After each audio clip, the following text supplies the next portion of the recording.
Hey guys, tonight we begin with something that might shatter your fantasy about medieval royalty. We're diving into the brutal reality of being a medieval queen, and spoiler alert, those Disney movies lied to you. Forget the flowing gowns, the romantic ballads, and the happily ever after. The truth is, you probably wouldn't survive a single day wearing a crown in the Middle Ages. So before you get comfortable, take a moment to like the video and subscribe, but only if you genuinely enjoy what I do here, and let me know in the comments where you're tuning in from and what time it is for you. It's always fascinating to see who's joining us from around the world. Now, dim the lights, maybe turn on a fan for that soft background hum, and let's ease into tonight's journey together. Picture this. You wake up at dawn, not because you want to, but because church bells are clanging across the kingdom like medieval alarm clocks that you can't snooze. Your bedroom is a stone chamber so cold that your breath forms clouds even in summer. There's no central heating, no electricity, and definitely no morning coffee. Instead, you're handed a cup of ale. Yes, ale, for breakfast. Because water might kill you faster than your political enemies, and trust me, there are plenty of those. You stumble to your feet, and immediately 3 women you've never met rush toward you. These aren't your friends, they're your ladies-in-waiting, and their job is to dress you like a very expensive, very breakable doll. But here's the thing about medieval royal fashion. Those gorgeous gowns you see in movies, they're death traps. We're talking about 20 pounds of fabric, multiple layers of undergarments, and a corset so tight you'll spend your entire reign wondering if your next breath will be your last. Your dress has a train so long it requires its own attendant. The sleeves are so wide you can't actually use your arms for anything practical. And those beautiful jewels sewn into the fabric? They're not just decorative, they're advertisements. Every gemstone, every thread of gold, every intricate embroidery pattern is sending a message to your subjects, your allies, and your enemies about how much power you wield. But here's what the history books don't tell you. That power? It's mostly an illusion. See, being a medieval queen wasn't about ruling. It was about surviving. And survival started the moment you opened your eyes each morning because literally everyone around you was plotting something. Your husband's advisors wanted to control you. Your own family might be planning to use you as a bargaining chip. Foreign kingdoms saw you as either a threat to eliminate or a weakness to exploit. And your subjects? They were one bad harvest away from deciding that maybe a different queen would bring better luck. But wait, it gets worse. Let's talk about your morning routine, shall we? After being squeezed into your portable torture chamber of a dress you're expected to attend. Morning mass. Not optional, not negotiable. You kneel on cold stone floors for hours while Latin prayers echo around you, and you'd better look pious while doing it because everyone is watching. Your facial expressions are being analysed for signs of heresy, political dissent, or just general unworthiness to wear the crown. And speaking of that crown, it's not the elegant, lightweight tiara you're imagining. Medieval crowns were heavy, metal contraptions designed more for intimidation than comfort. Wearing one for hours was like balancing a bowling ball on your head while trying to look graceful and wise. Your neck muscles would be screaming by noon, but you couldn't show weakness. Weakness in a medieval queen meant opportunity for everyone else. After Mass, if you're lucky enough to survive the morning prayers without fainting from the weight of your crown and the tightness of your corset, you get to start your real job. And what exactly is that job? Well, it's complicated. You're simultaneously a diplomat, a hostage, a symbol, a target, and a baby-making machine. Your day is scheduled down to the minute, but none of those minutes belong to you. First up, you might receive foreign diplomats. These men, and they're always men, bow and smile and offer you gifts while secretly evaluating whether your kingdom is weak enough to invade or rich enough to be worth a strategic marriage alliance. You're sitting there in your 20-pound dress trying to look powerful while knowing that one wrong word, one misinterpreted gesture, could spark a war that kills thousands of your people. But here's the real kicker. You probably can't even read the treaties they're asking you to approve. Literacy among medieval women, even royal ones, was hit or miss. You might have been taught to embroider and play music and look pretty, but actually understanding the legal and political documents that would determine your kingdom's fate. That was considered a man's job. So you're making decisions that could destroy your realm based on what your male advisors whisper in your ear, and those advisors, they all have their own agendas. Let's say you make it through the diplomatic meetings without accidentally declaring war on France. Congratulations. It's time for the part of your day that everyone thinks is glamorous. The feast. You're imagining a lavish banquet with delicious food and entertaining conversation, right? Wrong. Medieval feasts were political minefields disguised as dinner parties. First, the food. We're not talking about a 5-star dining experience here. Medieval cuisine was heavily spiced, not because it was gourmet, but because the spices masked the taste of meat that was probably spoiled. Your royal chefs were doing their best, but without refrigeration every meal was a gamble with food poisoning, and as the queen, you got to eat first, which sounds like a privilege until you realise you were essentially the kingdom's official taste tester. If the food was poisoned, congratulations, you just saved everyone else by dying first. But assuming the food doesn't kill you, you still have to navigate the social warfare happening around the dining table. Every noble family is jockeying for position. They're watching how you interact with their rivals, analysing your body language, and storing up gossip that could be used against you later. That lady smiling sweetly at you from across the table. She's probably married to a man who wants your husband's throne. That charming lord offering to refill your wine. He's calculating whether a marriage alliance between his son and your daughter would give him enough leverage to stage a coup. And speaking of your children, let's address the elephant in the medieval room. Your primary job as a queen isn't to rule, it's to produce male heirs. And in an age before modern medicine, childbirth was basically a coin flip between life and death. Medieval queens often died in labour, but even if you survived, you'd be expected to keep trying until you produced enough sons to secure the succession.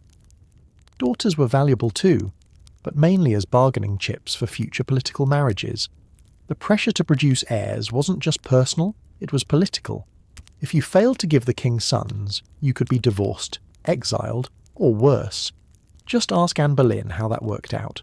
Your worth as a person was literally measured by your ability to birth male children who would grow up to continue the dynasty. And if those children died young, which happened frequently in an age of plague and poor medical care, you'd be blamed for that too. Now let's talk about your living conditions, because those fairy tale castles were about as comfortable as they sound.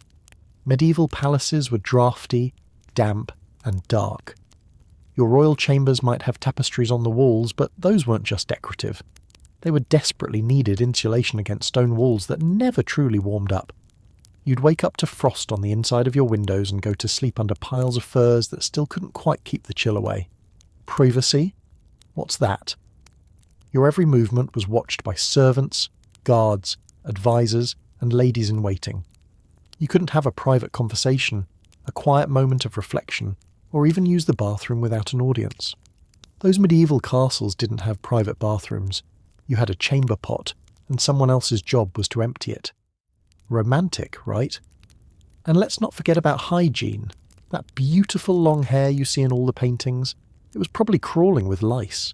Medieval people, even royalty, bathed infrequently. When they did bathe, it was often a public affair with servants scrubbing you down while you tried to maintain whatever dignity you could.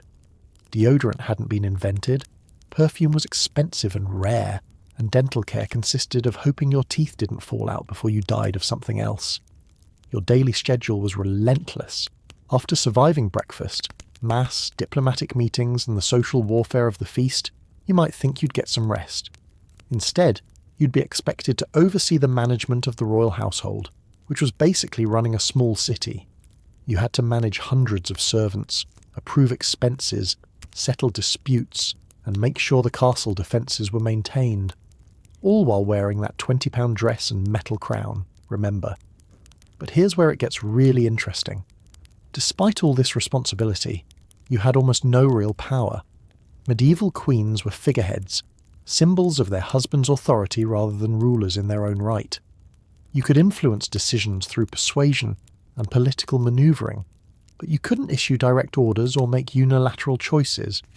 You were simultaneously the most important woman in the kingdom and utterly powerless to change anything about your situation. And then there were the threats. Constant, ever-present threats that would make modern security concerns look like a gentle stroll through the park. Assassins weren't just in movies. They were a real and present danger. Political rivals, foreign enemies, religious extremists, and even members of your own court might decide that removing you from the equation would solve their problems. You'd taste your food carefully, check your wine for unusual colours or smells, and sleep lightly because you never knew when someone might decide that a dead queen was more valuable than a living one. The political intrigue alone would drive most modern people to a nervous breakdown. Every conversation was potentially a trap. Every alliance could shift overnight. Today's trusted advisor could be tomorrow's betrayer. You had to be constantly vigilant, always thinking 3 moves ahead, perpetually analysing who might benefit from your downfall and how they might try to achieve it. And we haven't even talked about the religious pressure yet. Medieval queens were expected to be paragons of Christian virtue while navigating a world that required them to be ruthlessly political. You had to appear pious and pure while making decisions that might involve war, execution, and political manipulation. The church was watching your every move, ready to declare you a heretic if you stepped out of the line. But you also needed to maintain enough political flexibility to protect your kingdom's interests. The constant religious scrutiny meant that even your personal beliefs weren't really your own. You had to attend multiple masses daily, participate in religious festivals, and publicly demonstrate your devotion to God and the church. But here's the catch. You also had to navigate the complex politics of religious factions. Different monastic orders, bishops, and church officials all had competing interests, and supporting the wrong religious leader could result in excommunication, which in medieval times was essentially a political death sentence. Your marriage, assuming you survived long enough to have one, wasn't about love or companionship. It was a business transaction negotiated by your father to strengthen political alliances, secure trade routes, or end wars. You might meet your husband for the first time at your wedding ceremony, and there was a good chance he was significantly older than you, possibly already married to other wives, and definitely not interested in your opinions about how the kingdom should be run. But let's say you lucked out and got a husband who wasn't completely terrible. Even then, your relationship was under constant public scrutiny. Every interaction between you and the king was analysed for signs of favour or discord. If you appeared too influential, you'd be accused of manipulating the king and undermining the natural order. If you seemed distant, rumours would spread about marital problems that could destabilise the entire kingdom. You couldn't win. And here's something that would absolutely shock modern women. You had virtually no legal rights. You couldn't own property independently, couldn't make contracts, couldn't even control your own money. Everything you had belonged to your husband or your father. If your husband died, you might find yourself at the mercy of his male relatives, who could decide to strip you of everything and send you to a convent for the rest of your life. Royal widows often faced this exact fate, spending their final years in religious seclusion not by choice, but because they'd become politically inconvenient. The medical care available to you, despite being the queen, was primitive at best and lethal at worst. Medieval physicians believed that illness was caused by an imbalance of bodily humours, so their treatments involved bloodletting, purging, and other procedures that were more likely to kill you than cure you. If you developed any serious illness, your chances of survival were roughly the same as a peasant's, except that your death would probably trigger a succession crisis that could plunge the kingdom into civil war. Pregnancy, which was essentially your full-time job, was a months-long dance with death. There was no prenatal care, no understanding of nutrition during pregnancy, and no pain relief during labour. You'd give birth attended by midwives whose medical knowledge was based more on superstition than science. If complications arose during delivery, both you and your baby would likely die, and if you survived childbirth but your infant died, which happened frequently, you'd be expected to get pregnant again as soon as possible to try again. But even if your children survived infancy, your maternal instincts would be constantly overruled by political necessity. Your sons would be taken away to be educated by tutors and military trainers, prepared for their future roles as rulers or warriors. Your daughters would be groomed for strategic marriages that would benefit the kingdom, regardless of their personal feelings or desires. You might love your children desperately, but you had very little say in how they were raised or what happened to them. The isolation of royal life would be crushing for most modern people. You were surrounded by hundreds of people every day, but you couldn't trust any of them completely. Genuine friendship was nearly impossible because everyone around you had ulterior motives. They wanted something from you: political favour, financial support, protection from enemies, or advancement for their own families. Even your ladies-in-waiting, who were supposed to be your companions, were often planted by rival factions to spy on you and report your private conversations. Your education, if you received any formal learning at all, was designed to make you decorative rather than functional. You might learn to embroider, play musical instruments, speak a few words of Latin, and perhaps read simple texts. But you wouldn't be taught mathematics, law, military strategy, or economics. These subjects were considered too complex for the female mind, which meant you were expected to make important decisions about your kingdom's future without understanding the basic principles that govern trade, warfare, or governance. The constant threat of war meant that your life could change dramatically overnight. Enemy armies could be marching toward your castle while you were attending morning mass. Foreign invasions, civil rebellions, and succession disputes could erupt without warning, and as queen, you'd be a prime target for capture, ransom, or execution. Your castle might be besieged for months, with food running low and disease spreading through the cramped quarters, while enemy soldiers waited outside your walls for you to surrender or starve. And let's talk about the actual physical demands of being a medieval queen. Those elaborate court ceremonies weren't just long and boring, they were physically exhausting. You'd stand for hours during coronations, weddings, and religious festivals, all while wearing those impossibly heavy gowns and metal crowns. Your feet would be swollen and bleeding in those pointed medieval shoes, but you couldn't show discomfort or fatigue. Queens were supposed to be above such mortal concerns. The entertainment at your court, which sounds glamorous in theory, was often crude and violent by modern standards. You'd be expected to smile and applaud while watching public executions, brutal jousting tournaments where knights were regularly maimed or killed, and theatrical performances that often mocked the very people you were supposed to govern. Your reactions to these events were carefully observed.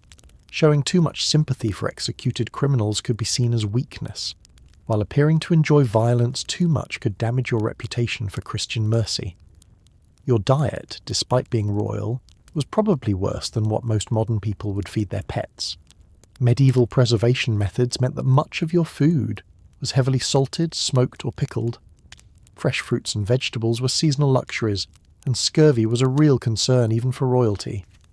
The bread was often made with flour that contained sand and grit from the grinding stones, slowly wearing down your teeth.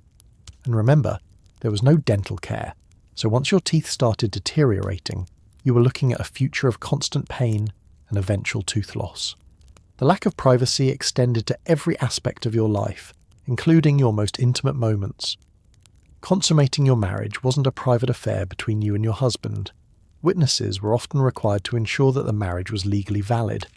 Your monthly cycles were monitored by court physicians and ladies-in-waiting, because your fertility was a matter of state importance.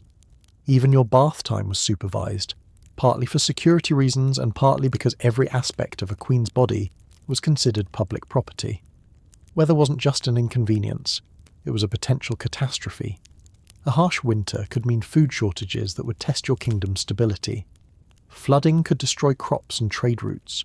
Drought could spark peasant rebellions.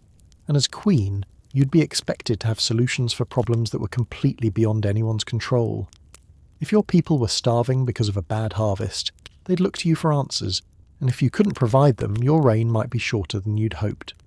The communication systems of medieval times meant that crucial information travelled at the speed of a horse. By the time you learned about threats to your kingdom, they might already be at your gates.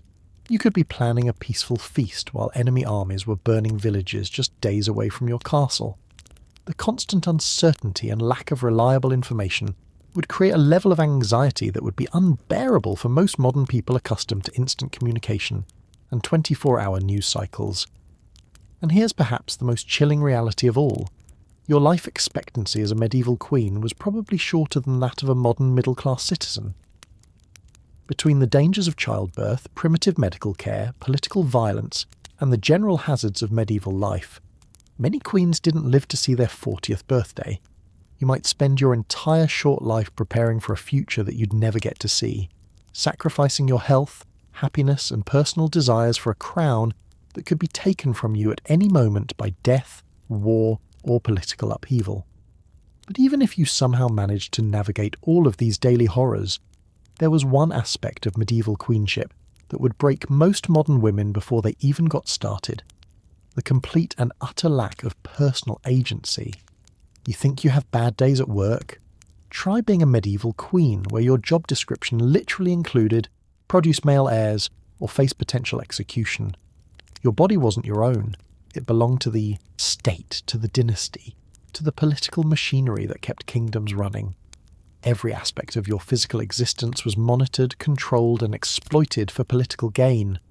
You couldn't cut your hair without court approval because your appearance was part of your royal brand. You couldn't gain or lose weight without sparking rumours about your health, your fertility, or your mental state. Even your posture was a matter of state importance, because slouching might suggest weakness or illness. Let's talk about what happened when you got sick. Because medieval medicine would make your worst doctor visit look like a spa day, court physicians treated everything with bloodletting, which involved opening your veins and draining what they considered excess blood. Feeling tired? Let's make you weaker by removing more blood. Having digestive issues? More bloodletting. Headache? You guessed it, bloodletting. These medical professionals were essentially vampires with royal appointments. The remedies they prescribed were often more dangerous than the original illness. Crushed pearls mixed with wine for stomach problems, mercury for skin conditions, powdered unicorn horn, which was actually ground up narwhal tusk, for various ailments. These weren't just ineffective, they were actively poisonous. And as queen, you couldn't refuse treatment without insulting the royal physicians and potentially sparking political incidents. But here's where the psychological pressure really intensifies. Every decision you made, every word you spoke, every facial expression you displayed was interpreted as a reflection of your kingdom's strength or weakness. Smile too much, and you're frivolous. Smile too little, and you're plotting something. Show emotion, and you're unstable. Show no emotion, and you're cold-hearted. You were trapped in an impossible performance where the slightest misstep could have catastrophic consequences. The court gossip alone would drive most people to madness. Medieval courts were essentially high-stakes reality TV shows, where everyone was plotting against everyone else, and you were the main character whether you wanted to be or not. Every conversation was recorded in the memories of courtiers who would twist your words for their own advantage. That casual comment about the weather could be interpreted as criticism of God's will. That compliment to a foreign ambassador's wife could be seen as treasonous sympathy for enemy nations. Your wardrobe wasn't just clothing. It was political messaging. The colours you wore sent signals about your allegiances, your mood, and your kingdom's financial status. Wearing purple showed wealth and power because purple dye was incredibly expensive. Wearing black might suggest mourning, but whose death were you mourning? And what did that say about your political loyalties? Even your jewellery choices were scrutinised for hidden meanings. That necklace from your mother's family could be interpreted as favouritism toward your birth kingdom over your husband's realm. The religious obligations would be suffocating for anyone accustomed to modern freedom of thought.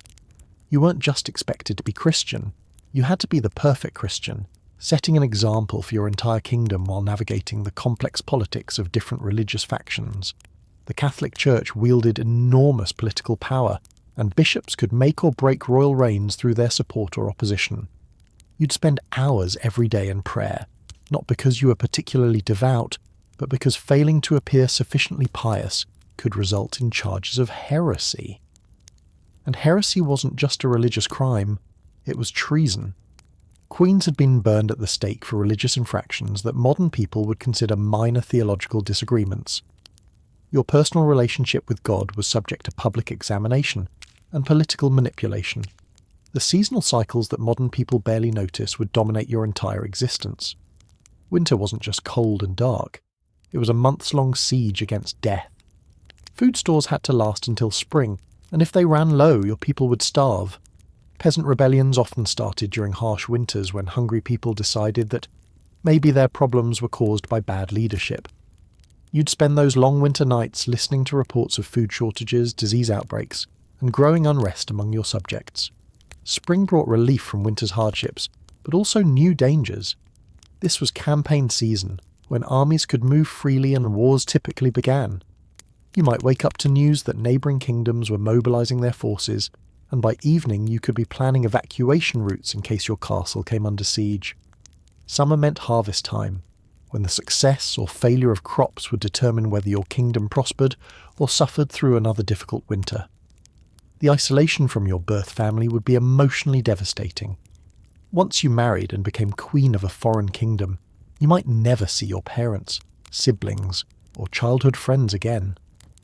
Letters took weeks or months to travel, assuming they weren't intercepted by political enemies who wanted to read your private correspondence.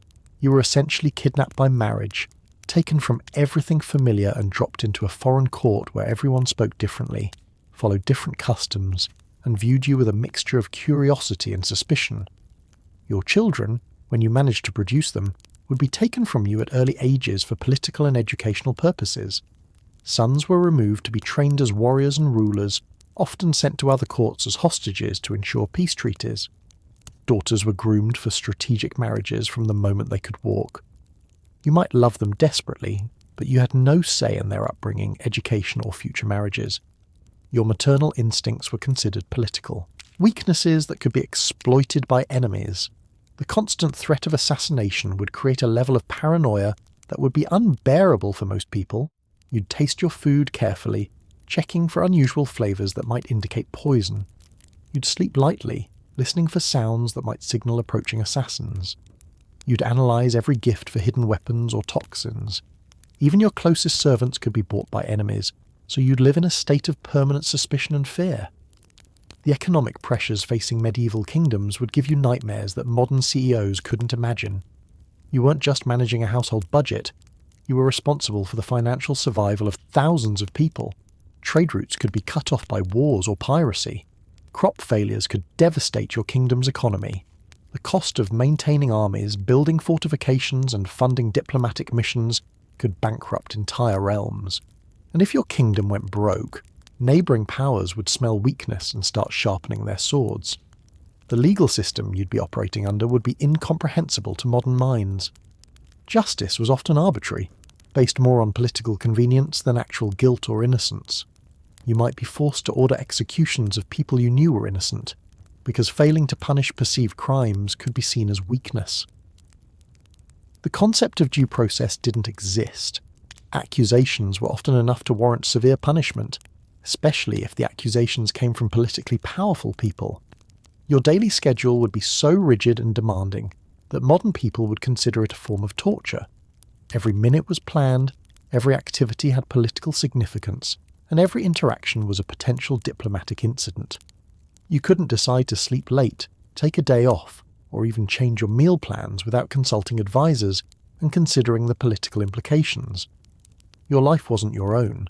It belonged to the state, and the state had very specific ideas about how you should spend every moment. The sanitation conditions in even the finest medieval palaces would be shocking by modern standards. Those beautiful castles didn't have running water, flush toilets, or effective waste management systems. The smell would be overwhelming, a mixture of unwashed bodies, food waste, animal droppings, and human excrement. Chamber pots were emptied by servants, who then disposed of the contents in moats or nearby fields, creating perfect breeding grounds for disease. The constant noise would drive you insane. Medieval castles weren't peaceful retreats. They were bustling communities with hundreds of residents. Servants would be working at all hours, preparing meals, maintaining equipment, and going about their daily tasks. Animals lived in the courtyards and sometimes inside the buildings. Blacksmiths hammered metal, carpenters built and repaired structures, and guards patrolled with heavy boots and clanking armour. Even at night, the castle never truly quieted down. Your education, such as it was, would leave you completely unprepared for the realities of ruling. You might have learned to read simple texts, embroider beautiful tapestries, and play musical instruments, but you wouldn't understand economics, military strategy, or international law. Yet you'd be expected to make decisions about trade agreements, war declarations, and complex diplomatic negotiations. It would be like trying to perform brain surgery after watching a few episodes of a medical drama. The weather wouldn't just affect your comfort, it would determine the fate of your kingdom. A late spring could delay planting and create food shortages. Too much rain could rot crops in the fields. Drought could spark peasant rebellions. Harsh winters could kill livestock and leave your people starving. And there was absolutely nothing you could do about any of it except pray and hope that God wasn't angry with your kingdom for some unknown transgression. The technological limitations would be maddening for anyone accustomed to modern conveniences. Want to send a message to another kingdom? Hope your messenger doesn't get killed by bandits or enemy soldiers during the weeks-long journey. Need to know what's happening in distant parts of your realm? Wait for travellers to bring news that might be weeks or months old. Trying to coordinate military campaigns. Good luck managing logistics when your fastest communication travels at the speed of a horse. The social expectations would crush your spirit. You couldn't express genuine emotions, pursue personal interests, or form real friendships. Every relationship was transactional, every conversation was political, and every moment was performed for an audience that was analysing your every gesture for signs of weakness or opportunity. You were a living symbol rather than a human being, and symbols don't get to have bad days, personal preferences, or emotional needs. The military responsibilities would be terrifying for anyone not trained in warfare. You might find yourself in charge of defending your castle, while your husband was away fighting in distant campaigns. This meant understanding siege warfare, managing food supplies during blockades, and maintaining morale among defenders who might be facing months of brutal combat. You'd be making life and death decisions about when to fight, when to negotiate, and when to surrender, all while knowing that the wrong choice could result in the massacre of everyone under your protection. The diplomatic challenges would require skills that few modern people possess. You'd need to navigate complex webs of international alliances, remembering which kingdoms were currently at war with each other, which rulers had personal grudges against your family, and which diplomatic marriages might prevent or provoke conflicts. One wrong word to the wrong ambassador could spark a war that would devastate your kingdom and kill thousands of your subjects. And through all of this, the physical discomfort, the political pressure, the constant danger, the impossible responsibilities, you'd be expected to maintain the appearance of graceful, wise, divine authority. You couldn't show fear, exhaustion, confusion, or despair. You had to be a perfect queen every moment of every day, knowing that the slightest crack in your facade could be exploited by enemies who were constantly watching for signs of weakness. The truth is, being a medieval queen wasn't about power, privilege, or luxury. It was about survival in a world designed to destroy you, where every day brought new threats and every decision could be your last. You'd be a prisoner in golden chains, a target in royal robes, a sacrifice dressed up as a ruler. And that's why you wouldn't last a day as a medieval queen, not because you're weak, but because the job itself was designed to be impossible. But let's dig deeper into something that would absolutely break you within hours: the complete inability to control your own body's basic functions. You think modern bathroom privacy is important? Try being a medieval queen where even your bodily functions were matters of state concern. Your menstrual cycle wasn't private information. Court physicians, ladies-in-waiting, and advisors all tracked your monthly bleeding because it indicated whether you might be pregnant. If you were late, rumours would spread through the castle faster than wildfire. Too early, and people whispered about possible miscarriages or divine displeasure.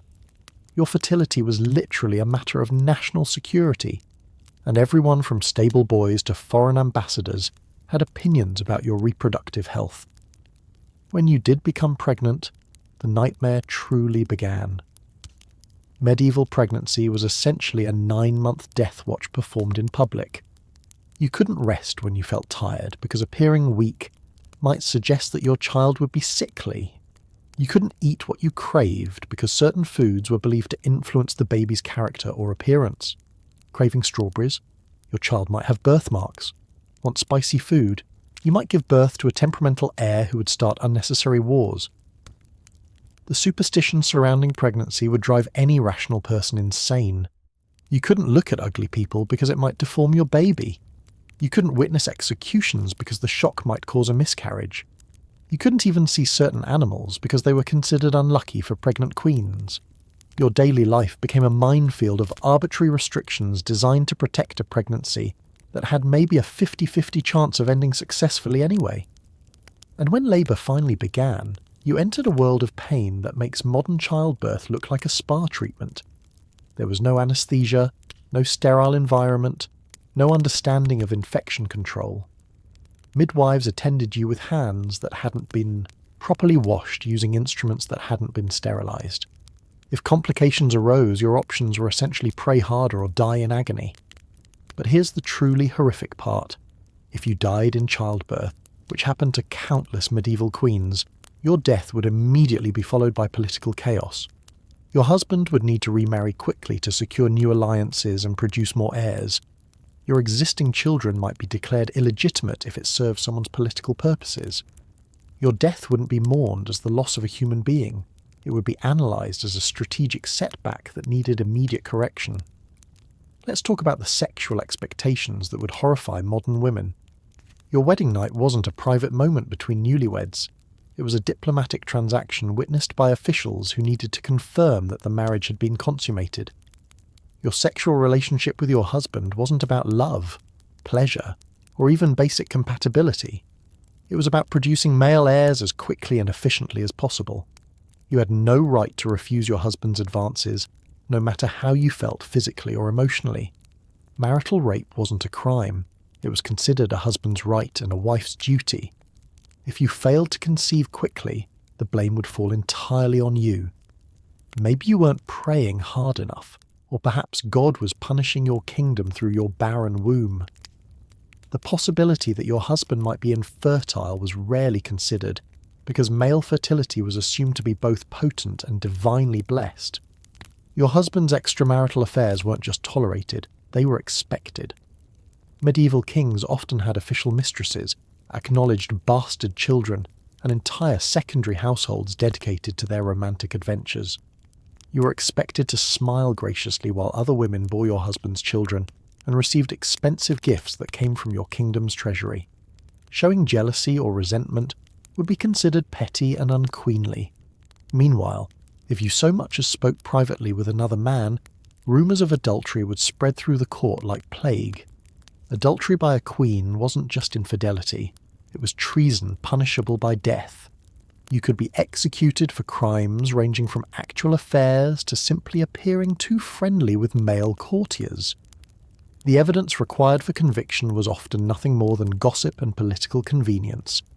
Now let's examine the economic realities that would crush any modern person's understanding of financial security. You think managing a household budget is stressful. Try managing the finances of an entire kingdom, where one bad decision could lead to famine, war, or complete economic collapse. Medieval kingdoms operated on subsistence economics where most people lived paycheck to paycheck, except their paychecks were seasonal harvests that could fail without warning. As queen, you'd be responsible for ensuring that your subjects had enough food to survive, but you'd have no control over weather, disease, or the agricultural knowledge that determined crop yields. A late frost could destroy grain harvests and leave thousands of people starving, and guess who they'd blame? The royal family whose job was supposedly to ensure divine favour and earthly prosperity. Your kingdom's wealth wasn't stored in banks or investment portfolios. It was kept in treasure rooms filled with gold, silver and precious gems that could be stolen, lost in wars, or gradually depleted by the enormous costs of maintaining a royal court.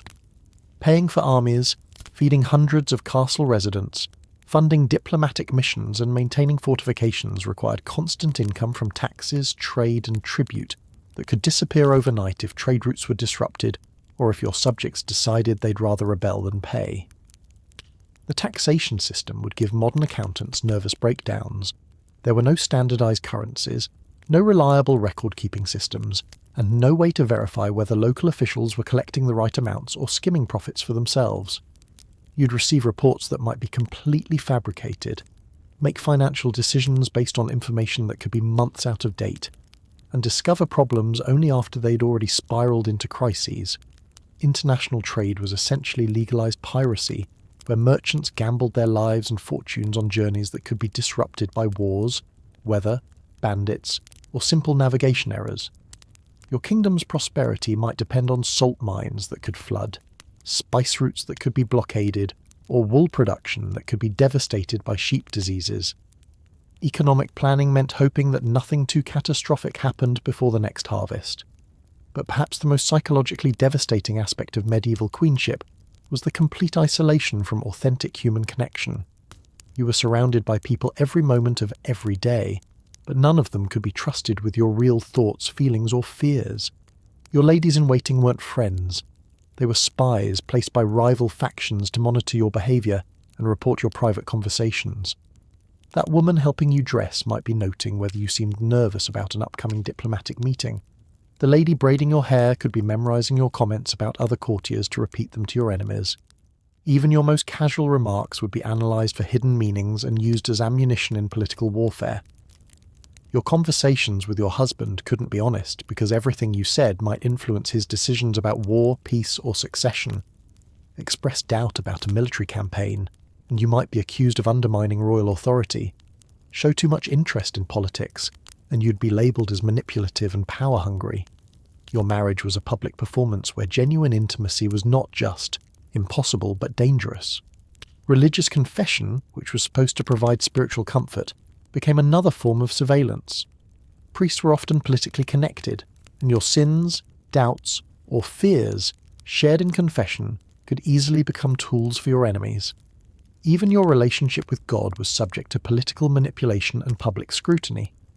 The servants who attended your most private moments weren't bound by loyalty or affection.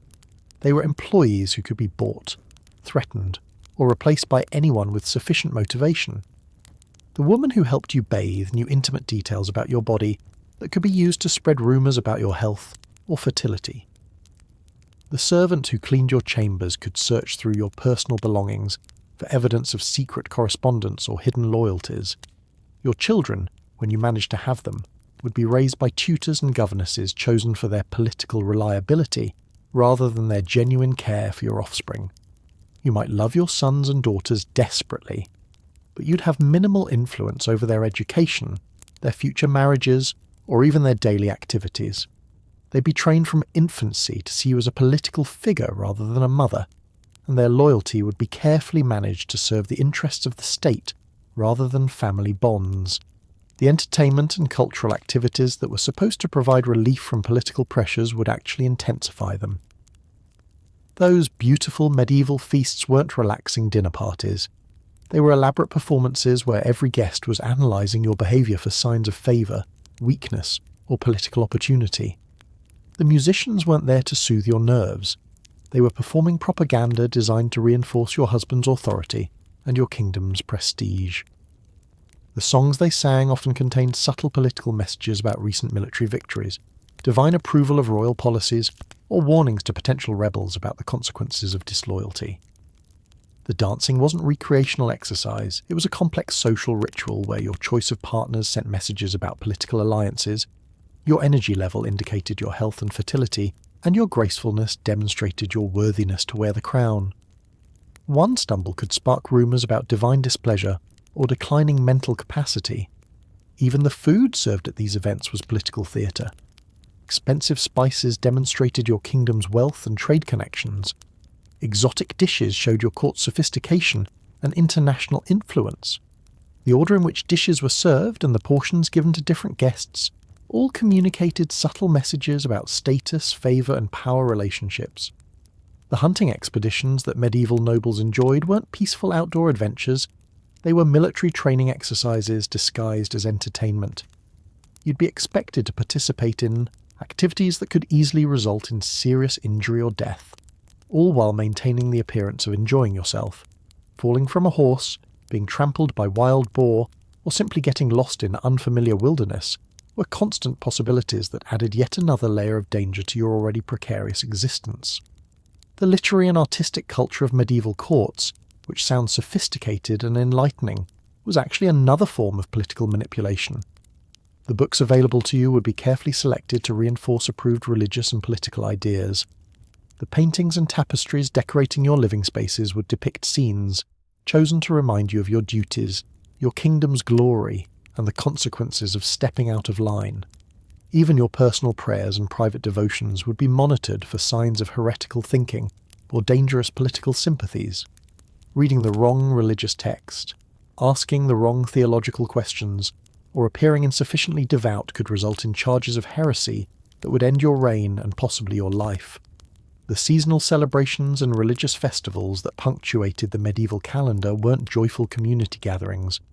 They were elaborate public relations campaigns, where your performance was crucial to maintaining your kingdom's stability. Christmas, Easter, Harvest festivals and saints' days all required your participation in complex ceremonies, where every gesture was scrutinized for political meaning. Your clothing choices for these events weren't personal fashion statements. They were diplomatic communications that could influence international relations. Wearing colours associated with allied kingdoms showed friendship and mutual support. Displaying jewellery given by foreign rulers indicated the strength of diplomatic ties. Even the style of your hair ornaments could send messages about your kingdom's cultural sophistication and economic prosperity.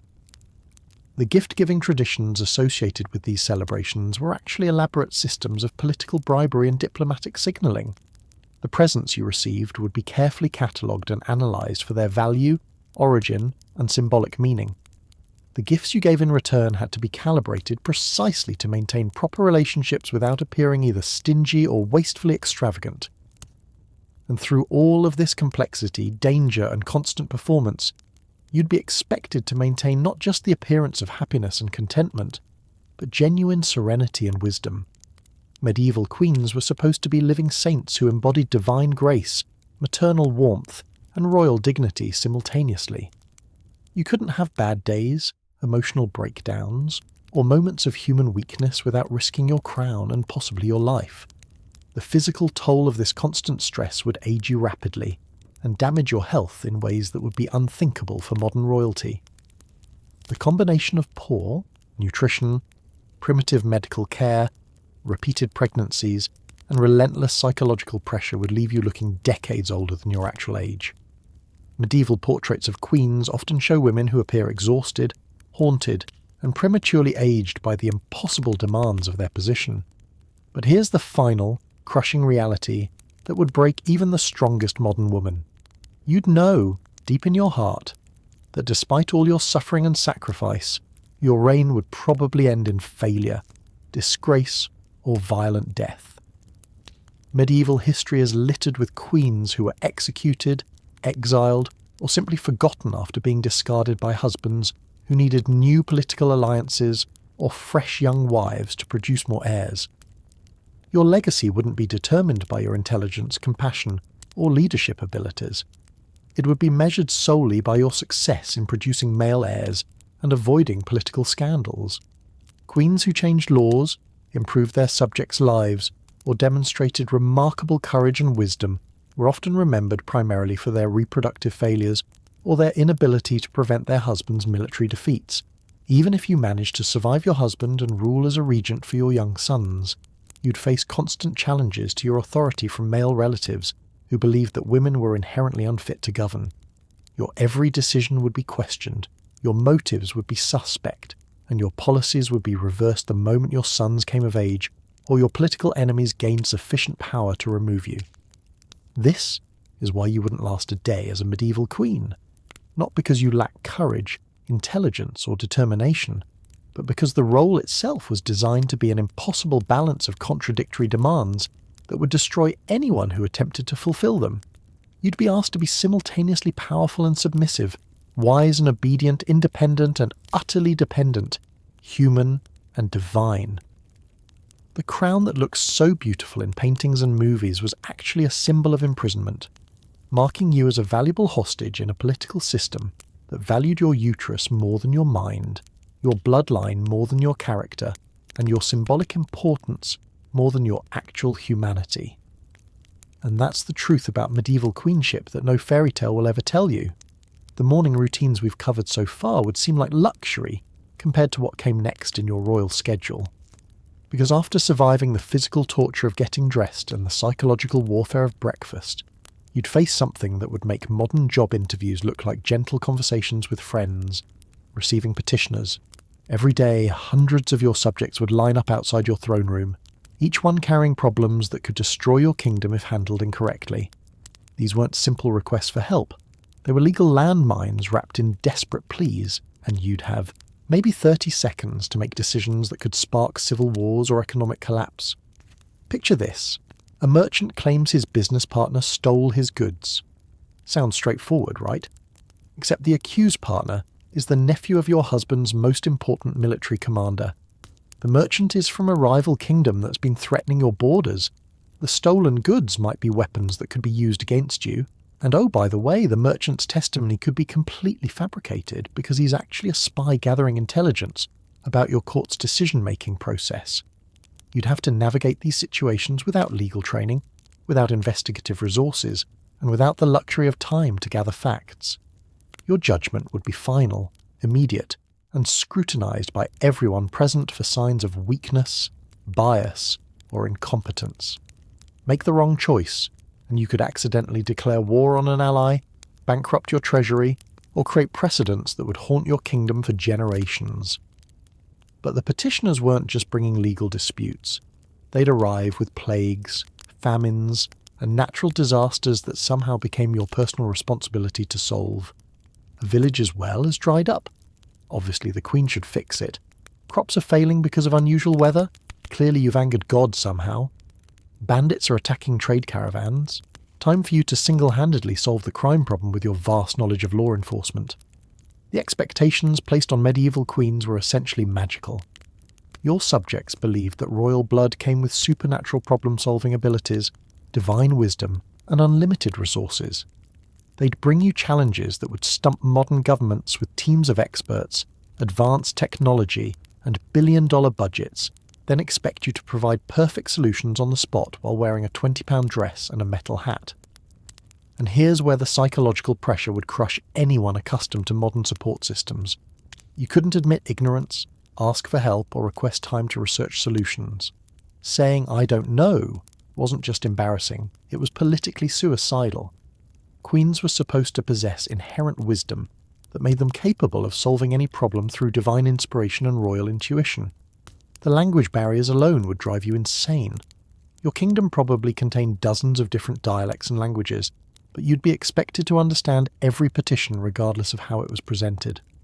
Peasants speaking in regional accents you'd never heard before would mumble complaints about complex agricultural problems, while you nodded wisely and pretended to comprehend their meaning.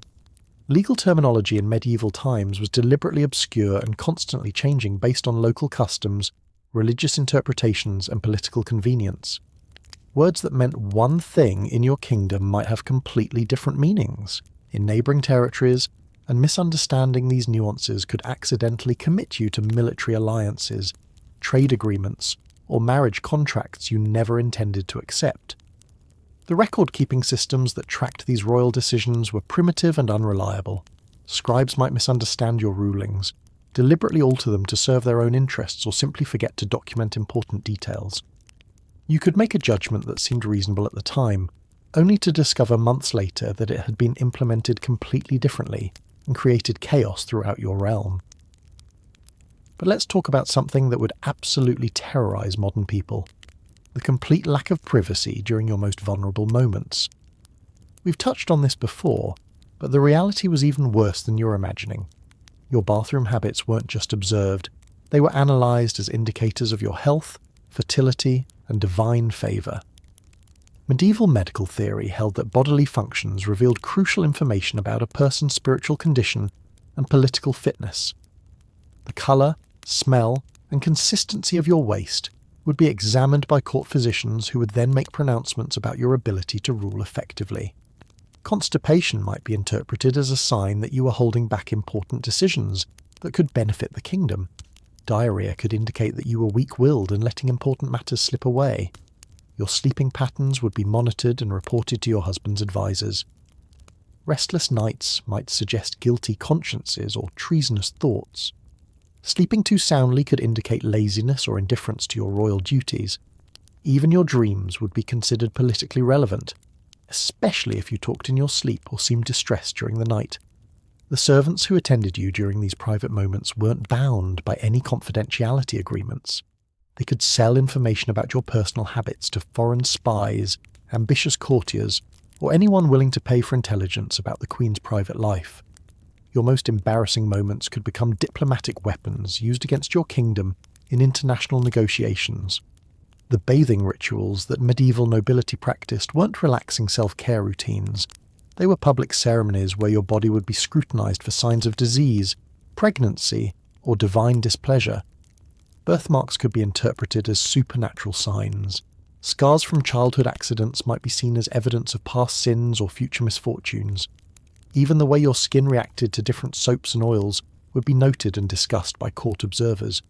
Your monthly cycles weren't just tracked, they were predicted, analysed and used as the basis for major political decisions. If you were late, diplomatic marriages for your children might be accelerated to take advantage of potentially favourable timing. If you were early, military campaigns might be delayed because commanders believed that queens with irregular cycles brought bad luck to armies. The clothing you wore wasn't just royal fashion. It was a complex communication system that required constant attention and perfect execution. The wrong shade of blue could accidentally signal support for a rival claimant to your throne. Wearing silver instead of gold jewellery might suggest that your kingdom was experiencing financial difficulties. Even the way you arranged your hair could send unintended messages about your relationship with the church, your loyalty to your husband, or your opinions about current political controversies. Let's examine the travel requirements that would exhaust modern people who think business trips are stressful. Medieval queens were expected to move constantly between different royal residences, not for pleasure or convenience, but for complex political and practical reasons that could determine their kingdom's survival. These weren't luxury vacations in comfortable hotels.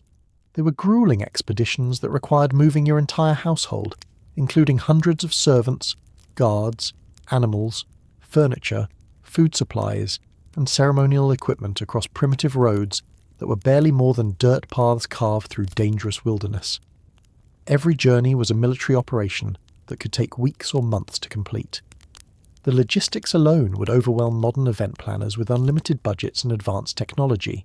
You'd need to coordinate the movement of wagons, horses, pack animals, and people, while ensuring that adequate food and shelter would be available at every stopping point along the route. One miscalculation could leave your entire entourage stranded in hostile territory without supplies or protection. The roads you'd travel weren't maintained by government agencies with engineering expertise and heavy machinery. They were rough tracks that turned into impassable mud during rainy seasons, became choking dust clouds during dry periods, and offered perfect ambush opportunities for bandits, enemy armies, or rebels who wanted to capture or kill the travelling queen. Your transportation wouldn't be a comfortable modern vehicle with climate control and safety features. You'd ride in a wooden cart with minimal suspension, no shock absorption, and wheels that broke regularly on rough terrain. The journey would be a bone-jarring ordeal that left you exhausted, bruised, and possibly injured before you even reached your destination. The security arrangements for royal travel were primitive compared to modern protective services. Your guards might be loyal, but they'd be armed with medieval weapons and operating without communication systems, backup support, or intelligence networks that could warn them about approaching threats. Every mile of travel was a calculated risk that could end in disaster. But here's what would really break your spirit. These exhausting, dangerous journeys weren't optional recreational activities. They were essential political requirements that demonstrated your kingdom's strength, maintained relationships with local nobles, and showed your subjects that their queen was actively engaged in governing rather than hiding safely in distant castles. Failing to make these ceremonial visits could be interpreted as weakness, fear, or indifference to your royal duties. Your enemies would spread rumours that you were too sick, too frightened, or too incompetent to fulfil your obligations as queen. Your allies would question your commitment to maintaining the political relationships that kept your kingdom stable.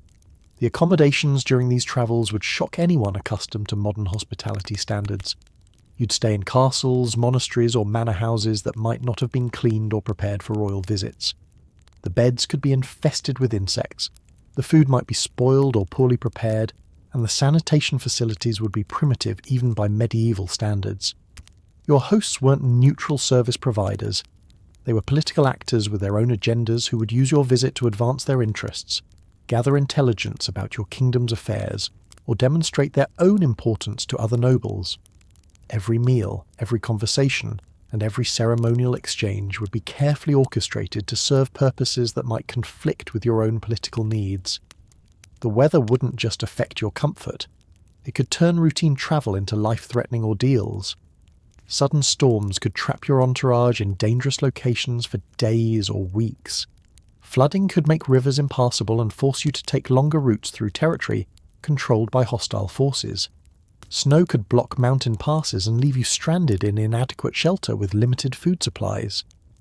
And through all of this discomfort, danger, and political complexity, you'd be expected to maintain the appearance of gracious royal dignity.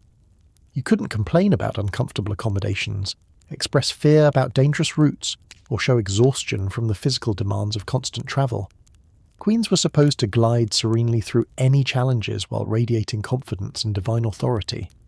Now let's talk about something that would drive any modern parent absolutely insane: the complete lack of control over your children's lives from the moment they were born.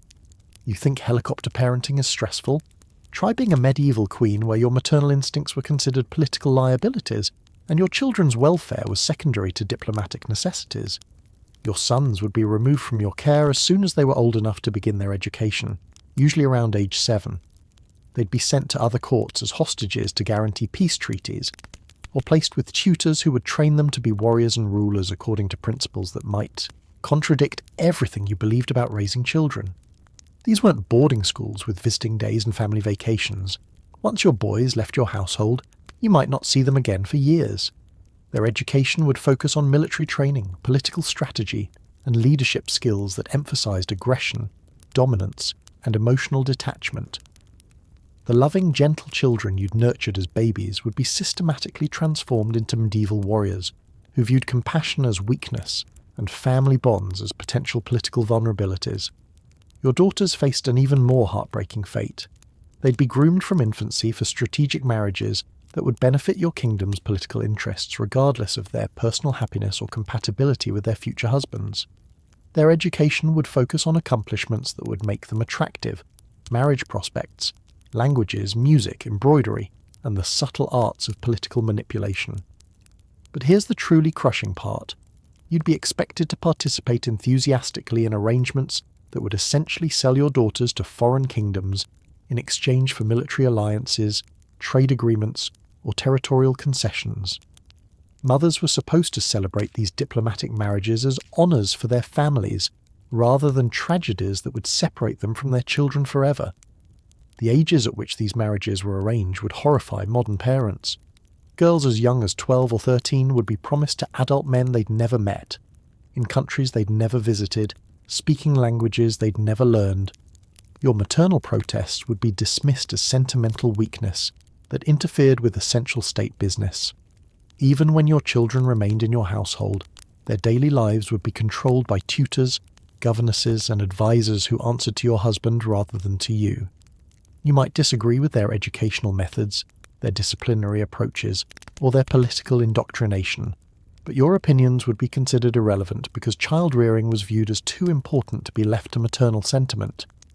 The medical care your children received would be determined by court physicians, whose treatments could be more dangerous than the original illnesses. You'd be forced to watch helplessly, while your sick children were subjected to bloodletting, purging, and toxic remedies that could kill them in the name of healing. Your instincts about what might help your children would be dismissed as ignorant female intuition that couldn't compare to learned medical expertise.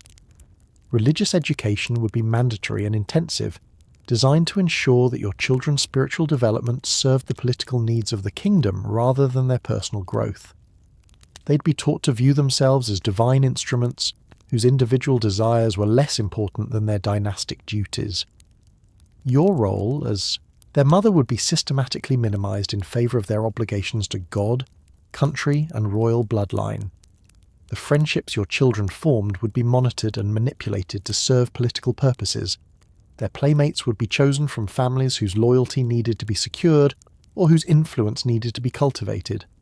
Genuine emotional bonds would be discouraged if they didn't advance the kingdom's interests, and your children would learn early that personal relationships were tools to be used rather than sources of comfort and support. Perhaps most heartbreaking of all, your children would be taught to see you as a political figure rather than as their mother. Their loyalty would be carefully managed to ensure that family bonds didn't interfere with their future roles as rulers, diplomats, or strategic marriage partners.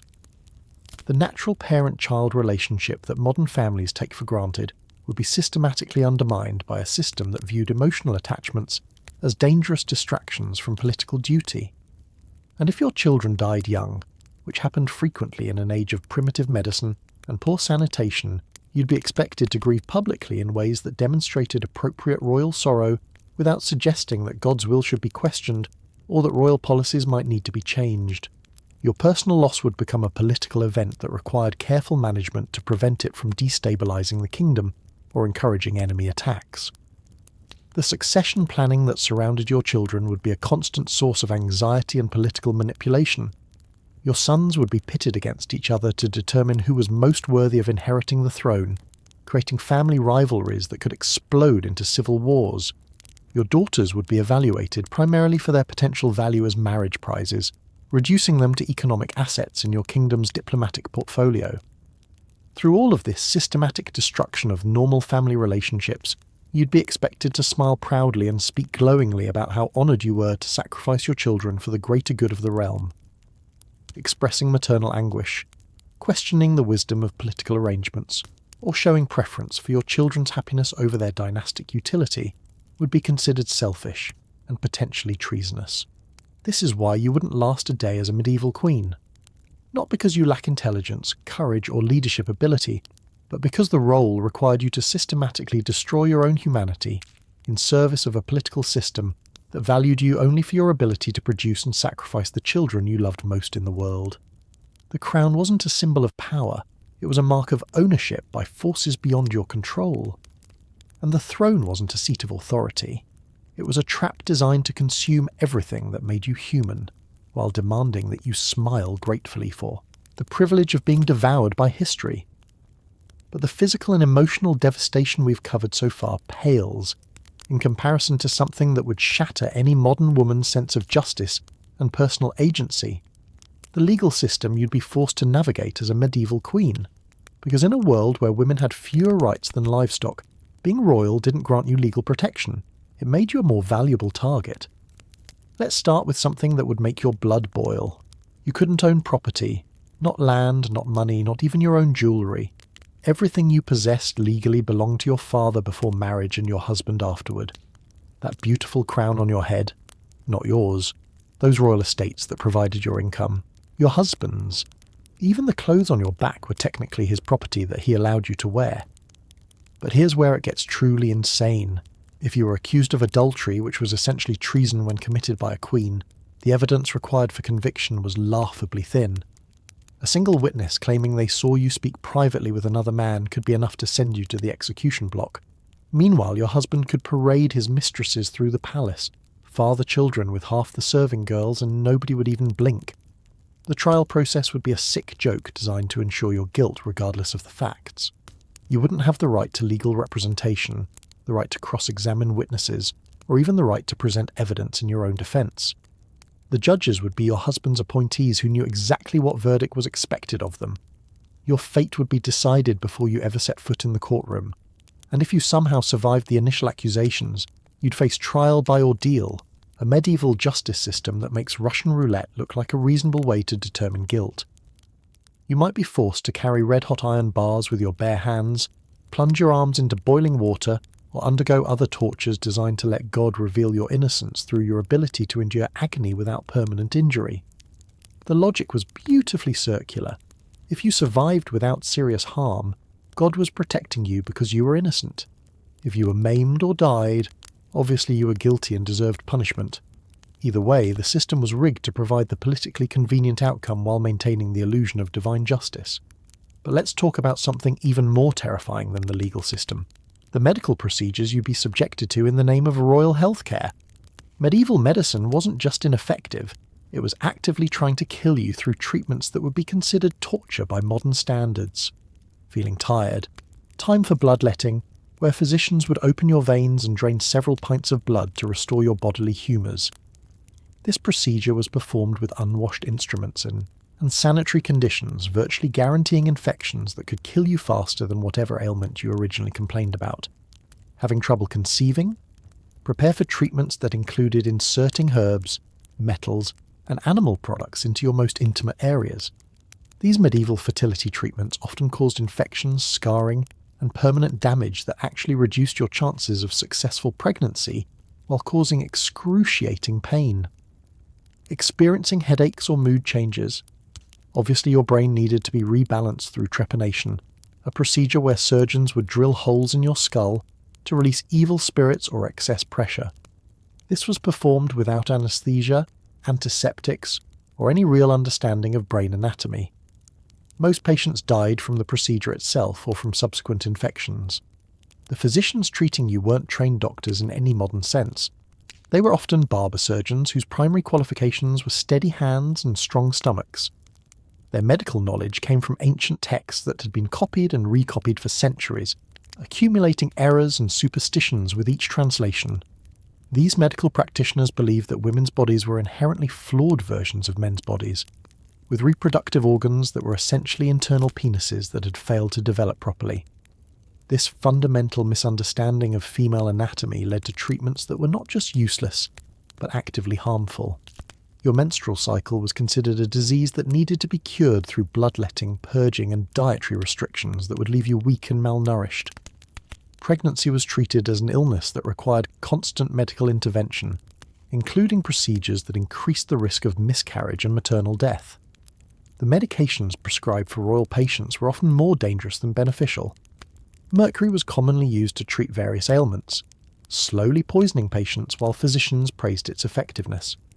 Lead-based cosmetics and treatments caused neurological damage that manifested as personality changes, which were then attributed to moral failings or supernatural influences.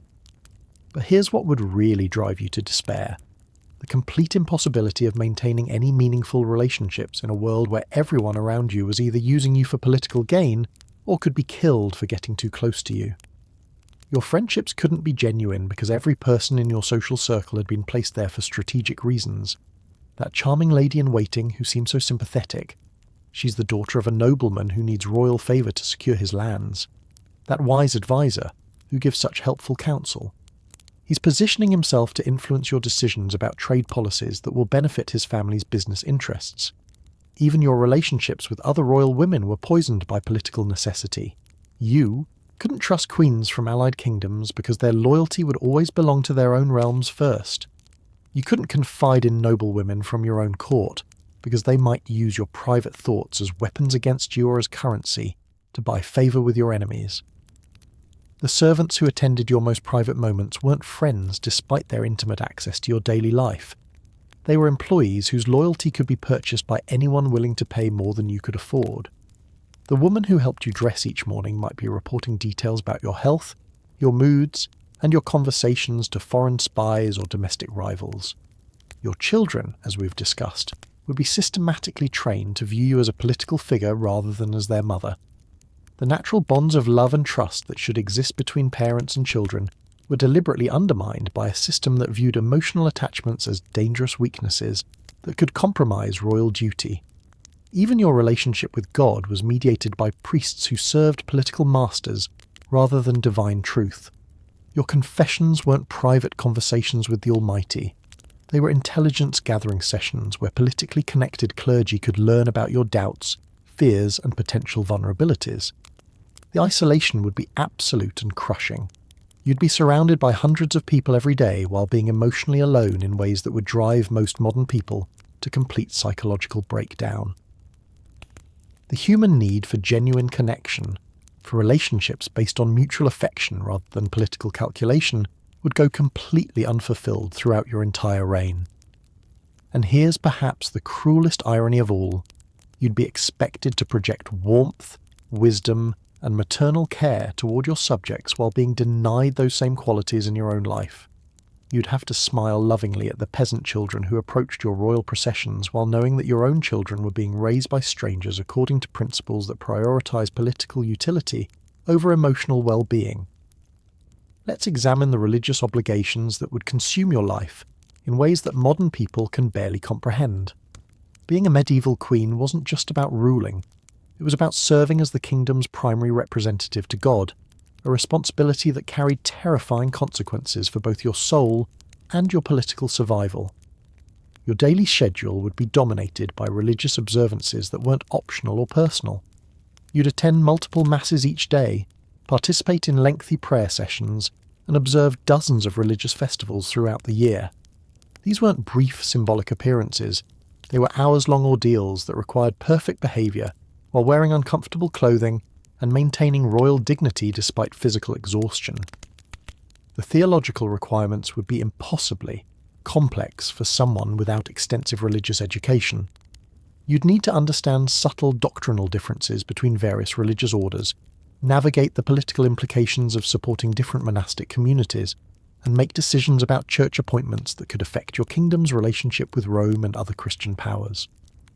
Your personal piety would be constantly scrutinized for signs of insufficient devotion or dangerous theological tendencies. Asking too many questions about religious doctrine could lead to accusations of heresy. Showing insufficient enthusiasm for particular saints or religious practices could suggest political disloyalty. Even your facial expressions during lengthy sermons would be analysed for evidence of boredom, skepticism, or spiritual inadequacy. The financial obligations to the church would drain your kingdom's resources while providing you with no real control over how those funds were used. You'd be expected to donate generously to monasteries, fund cathedral construction projects, and support religious institutions that might use your money to influence politics in ways that conflicted with your kingdom's interests. But here's what would really horrify modern women: the church's teachings about female nature and your role as a queen. According to medieval Christian doctrine, women were inherently sinful, weak-willed, and intellectually inferior to men. Your authority as queen was considered an unfortunate necessity that violated the natural order established by God. This theological framework meant that every decision you made would be questioned not just on political or practical grounds, but on moral grounds related to your gender. Strong leadership would be criticised as unwomanly pride that defied divine will. Gentle governance would be dismissed as feminine weakness that endangered the kingdom's security. The religious justifications for your subordination would be quoted at you constantly by advisors, clergy, and even your own family members whenever you attempted to exercise independent judgment. Biblical passages about women's duty to submit to male authority would be weaponized against you whenever you disagreed with your husband's policies or your advisor's recommendations. Your spiritual salvation would be tied directly to your success in fulfilling traditionally feminine roles, while simultaneously meeting the impossible demands of royal leadership. You'd be expected to be simultaneously humble and authoritative, submissive and commanding, self-effacing and regally dignified. The confession requirements would turn your private spiritual life into another form of political surveillance. You'd be required to confess your sins regularly to priests who might report sensitive information to church hierarchy, foreign powers, or domestic rivals. Your doubts, fears, and personal struggles would become potential weapons that could be used against you. Even your charitable activities, which were supposed to demonstrate Christian virtue, would become political minefields. Giving too generously to the poor might suggest that your kingdom had excessive wealth that should be taxed more heavily. Showing insufficient charity could indicate spiritual coldness that made you unfit to rule. Every act of mercy or justice would be analysed for its theological correctness and political implications. Now let's talk about something that would absolutely break your spirit: the systematic destruction of your physical health through the demands of royal life. Being a medieval queen wasn't just psychologically devastating, it was a form of slow-motion physical torture that would leave you aged, injured, and chronically ill long before your natural lifespan expired. The clothing requirements alone would cause permanent damage to your body. Those beautiful gowns weren't just uncomfortable, they were instruments of systematic physical abuse. The corsets would compress your ribs and internal organs, causing breathing difficulties, digestive problems, and potential damage to your heart and lungs. The heavy fabrics and elaborate trains would strain your spine and joints with every step. Walking in royal attire was like carrying a heavy backpack, while wearing high heels on uneven terrain for 12 hours a day. Your feet would develop permanent deformities from pointed medieval shoes that prioritized fashion over basic human anatomy. The metal crowns and elaborate headdresses would cause chronic neck pain, headaches, and potential spinal damage from supporting unnatural weight distributions for hours at a time. The jeweled ornaments sewn into your clothing would create pressure points that left permanent marks and sores on your skin. Your diet, despite being royal, would systematically undermine your health through nutritional deficiencies that were unavoidable given medieval food preservation and preparation methods. The heavily salted and preserved foods would cause high blood pressure and kidney problems. The lack of fresh vegetables and fruits would lead to scurvy, anemia, and other vitamin deficiency diseases. The constant stress of royal life would manifest in physical symptoms that medieval medicine was completely unable to treat effectively. Chronic anxiety would cause digestive problems, insomnia, and compromised immune function that left you vulnerable to every disease that swept through the castle. The repeated pregnancies that were your primary royal duty would take an enormous toll on your body, especially given the complete lack of proper prenatal care or safe delivery methods. Each pregnancy would leave you weaker, more anemic, and more susceptible to complications that could kill you during subsequent births. The primitive sanitation conditions in even the finest medieval palaces would expose you to constant disease risks that would gradually destroy your health. The lack of proper sewage systems, clean water, supplies, and effective pest control would create living conditions that bred illness and infection. The medical treatments you'd receive would often cause more damage than the original problems they were supposed to solve. Bloodletting would leave you chronically anemic and weak. Purging treatments would disrupt your digestive system and cause malnutrition. Toxic medications would slowly poison your organs, while physicians praised their effectiveness. The sleep deprivation caused by royal schedules, uncomfortable living conditions, and constant anxiety would weaken your immune system and accelerate the aging process. Medieval queens often looked decades older than their actual age, because the physical demands of their position literally wore their bodies out. And through all of this systematic destruction of your health, you'd be expected to maintain the appearance of divine grace and supernatural vitality. Showing signs of illness, exhaustion, or physical decline would be interpreted as evidence of spiritual weakness or political inadequacy that could justify your removal from power. The irony would be inescapable. You'd sacrifice your health, your happiness, and eventually your life in service to a system that viewed you as expendable and replaceable. Your body would be used up in the production of heirs and the performance of royal duties, then discarded when it could no longer serve those purposes effectively. But perhaps the most soul-crushing aspect of medieval queenship was something we haven't fully explored yet: the complete meaninglessness of all your suffering. You'd endure unimaginable hardships, make enormous sacrifices, and surrender every aspect of your personal autonomy in service to a political system that would forget you the moment you died. Your reign wouldn't be remembered for your intelligence, your compassion, or your leadership abilities. History would reduce you to a footnote that mentioned only your success or failure in producing male heirs and avoiding major scandals. The policies you influenced, the lives you saved, and the wisdom you demonstrated would be attributed to your male advisors or dismissed as irrelevant to the serious business of statecraft. The children you sacrificed your health to produce would be raised to view you as a political convenience rather than as their mother. Your sons would be taught that their royal blood came from their father's lineage, making your contribution to their genetic heritage seem secondary and less important. Your daughters would face the same impossible choices you'd endured, and your example of quiet suffering would be held up as a model for them to follow, rather than a warning about the system they needed to escape or change. The kingdom you devoted your life to protecting would continue functioning according to the same brutal principles, regardless of your individual contributions. Your personal suffering wouldn't reform the system, or make life easier for future queens. It would simply feed the machinery that consumed royal women and produced political stability. Even your death would be primarily significant for its political implications, rather than as the loss of a human being who had thoughts, feelings, dreams, and fears just like everyone else. Your funeral would be an opportunity for political theatre designed to reinforce royal authority and demonstrate the kingdom's stability to potential enemies. This is the final, devastating truth about why you wouldn't last a day as medieval queen. Not because the physical hardships would kill you, though they probably would. Not because the political pressures would drive you insane, though they certainly could. But because the role itself was designed to systematically strip away everything that made you human, while demanding that you be grateful for the privilege. You'd be a living sacrifice to a system that valued symbols more than souls, bloodlines more than individuals, and political stability more than human dignity. And the crown that looked so beautiful from a distance would reveal itself to be exactly what it always was: a golden chain that bound you to a fate worse than death. The fairy tales lied. The movies lied. The romantic fantasies about medieval royalty were elaborate fiction, designed to hide a truth too brutal for most people to accept. Being a medieval queen wasn't a dream come true. It was a nightmare that lasted until you died, and even death might not bring the peace you'd spend your entire reign desperately seeking.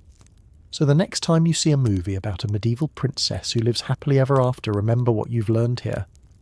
Remember that real medieval queens lived and died in service to a system that viewed them as valuable objects rather than human beings.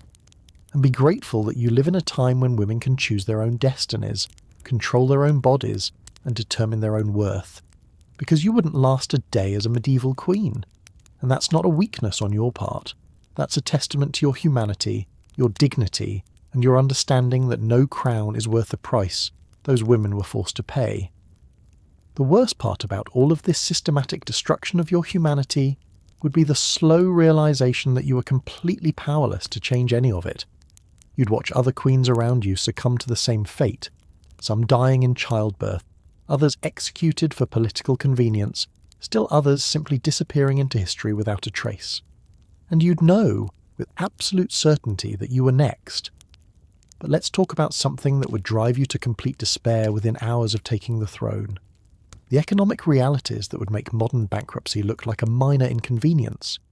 You think managing a household budget is stressful.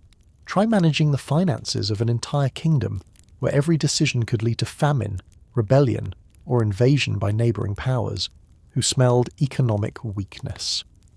Your kingdom's wealth wasn't stored in banks with insurance and interest-bearing accounts. It was kept in treasure rooms that could be raided by enemies, stolen by corrupt officials, or simply depleted by the enormous costs of maintaining royal courts, funding armies, and bribing allies to prevent them from becoming enemies. The taxation system would give you nightmares that modern accountants couldn't imagine. There were no standardized currencies, no reliable bookkeeping methods, and no way to verify whether local tax collectors were actually sending you the money they claimed to be collecting. Reports might be completely fabricated, financial records could be months out of date, and you'd only discover problems after they'd already spiraled into kingdom-threatening crises. Your income depended on factors completely beyond your control.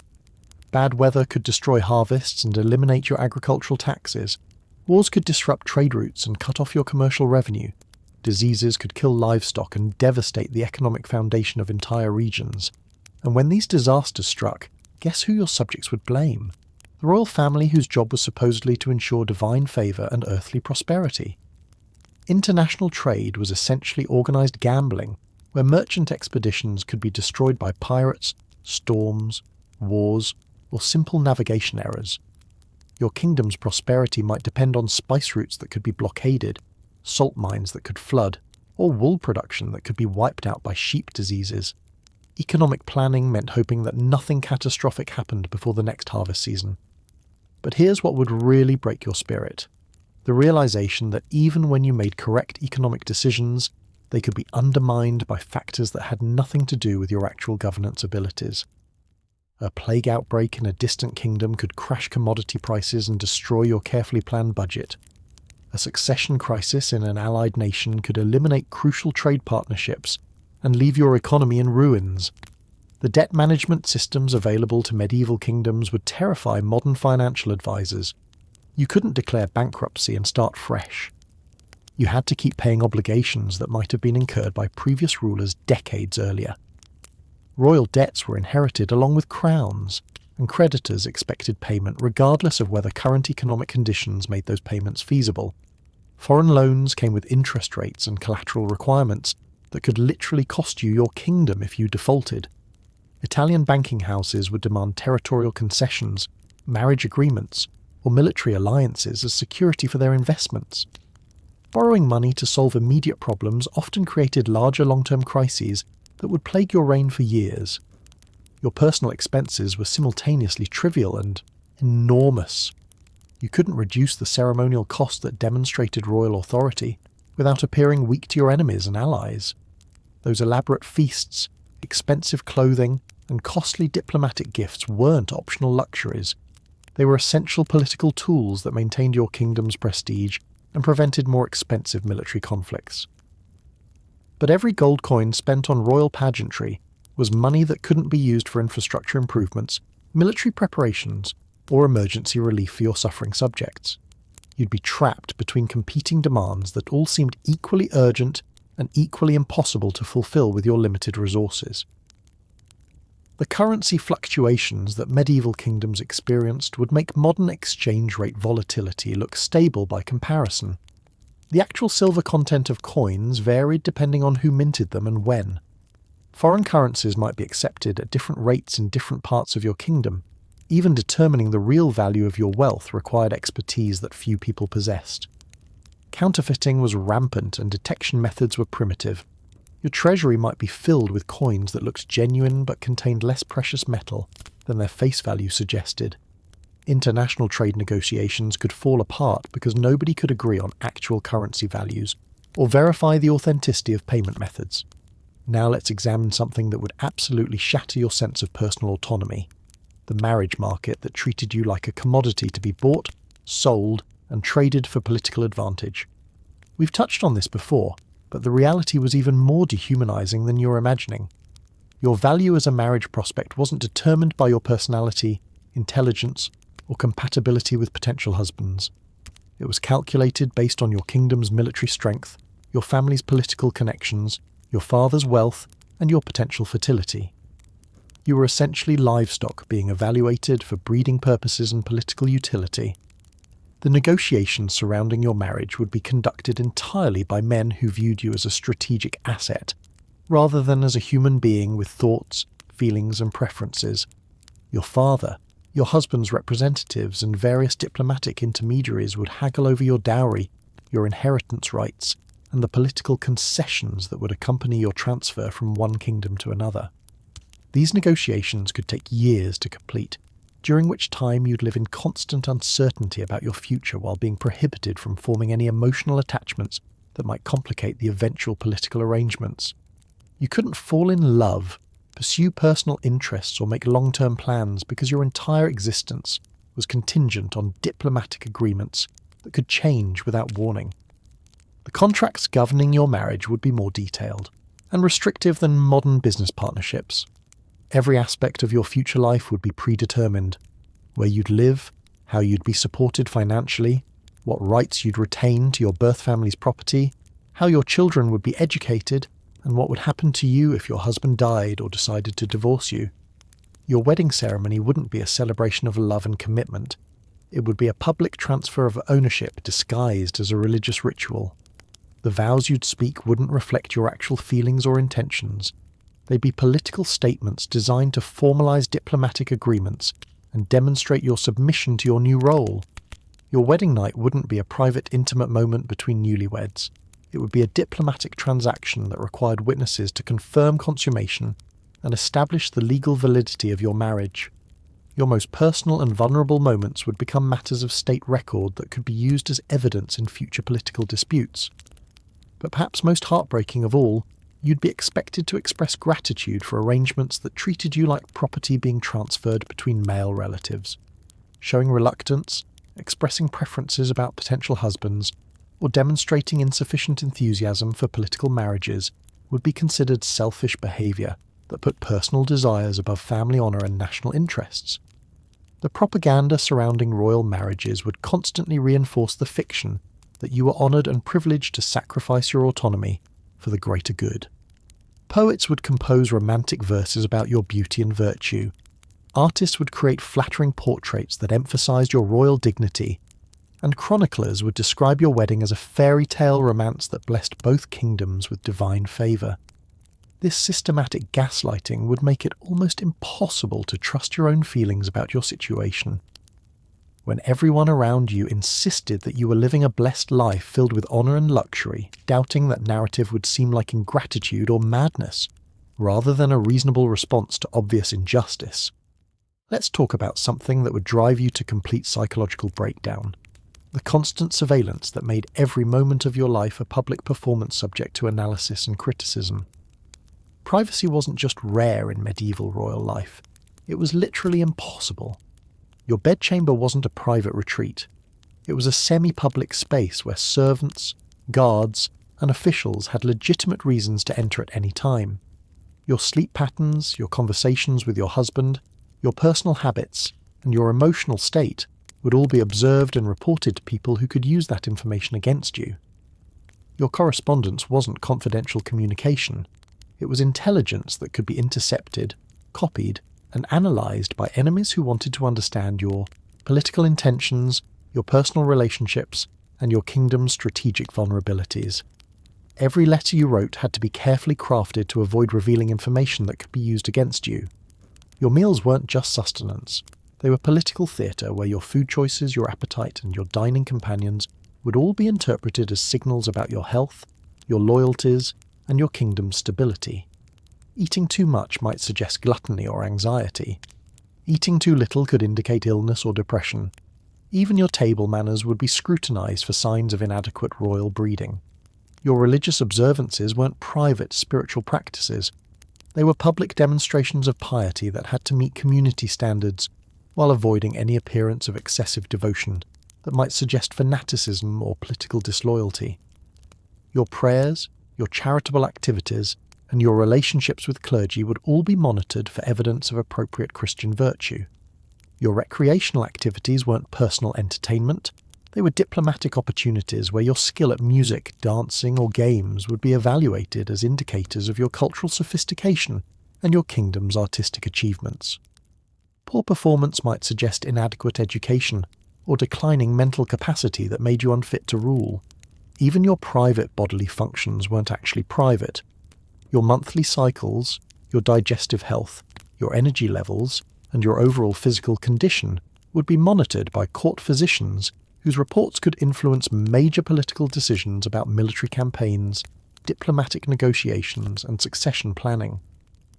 The emotional toll of this constant observation would be absolutely crushing for anyone accustomed to modern privacy expectations. You'd never have a moment to process your thoughts, express genuine emotions, or simply exist without performing for an audience that was analysing your every gesture for political significance. Your relationships with other people couldn't be authentic because everyone around you had ulterior motives related to your political position. Genuine friendship, romantic love, and family bonds would all be corrupted by the knowledge that personal information could be weaponized against you or used to advance other people's ambitions. The psychological stress of maintaining perfect royal composure while dealing with impossible demands would manifest in physical symptoms that medieval medicine couldn't treat effectively. Chronic anxiety, depression, and psychosomatic illnesses would be dismissed as character flaws or spiritual failings, rather than understandable responses to intolerable circumstances. Now let's examine the seasonal cycles that would dominate your existence in ways that modern people can barely comprehend. The changing weather wasn't just a matter of comfort or convenience. It determined whether your kingdom survived or collapsed, whether your people lived or died, and whether you remained on the throne or faced rebellion. Winter wasn't just cold and dark. It was a months-long siege against starvation, disease, and despair. Food stores had to last until spring planting could begin, and if calculations were wrong or supplies were damaged, your subjects would starve while looking to you for solutions you couldn't provide. Peasant uprisings often began during harsh winters, when hungry people decided that their suffering must be caused by royal incompetence or divine displeasure. Spring brought relief from winter's hardships, but also new dangers that could destroy your kingdom before summer arrived. This was campaign season when armies could move freely and wars typically began. You might wake up to reports that neighbouring kingdoms were mobilising their forces, and by evening you could be planning evacuation routes in case your castle came under siege. Summer meant harvest time, when the success or failure of crops would determine whether your kingdom prospered or suffered through another difficult winter. Drought, flooding, hail, or insect plagues could destroy months of agricultural work and create economic crises that would plague your reign for years. Your royal prayers and religious observances were supposed to influence weather patterns, so natural disasters were often blamed on your spiritual inadequacy. Autumn was a frantic race against time to preserve food, collect taxes, and prepare defences before winter made military movements and economic activities impossible. Every decision had to be made quickly and correctly, because there would be no opportunities to fix mistakes once the cold weather set in. The timing of important political events was dictated by these seasonal constraints in ways that would frustrate modern leaders accustomed to year-round scheduling flexibility. Diplomatic negotiations had to be completed before winter travel became impossible. Military campaigns had to be launched during specific weather windows. Even royal weddings and coronations were scheduled around agricultural cycles and religious calendars that left little room for personal preferences. Your kingdom's prosperity depended on meteorological factors that were completely beyond human control, yet your subjects expected you to somehow influence divine will and ensure favourable weather conditions. Bad harvests, unexpected storms, or unusual seasonal patterns were interpreted as signs of royal failure that required political changes or religious reforms. The isolation that winter imposed on medieval kingdoms would cut you off from crucial information for months at a time. Important political developments in distant realms might not reach you until spring, by which time opportunities for beneficial alliances or responses to threats would have already passed.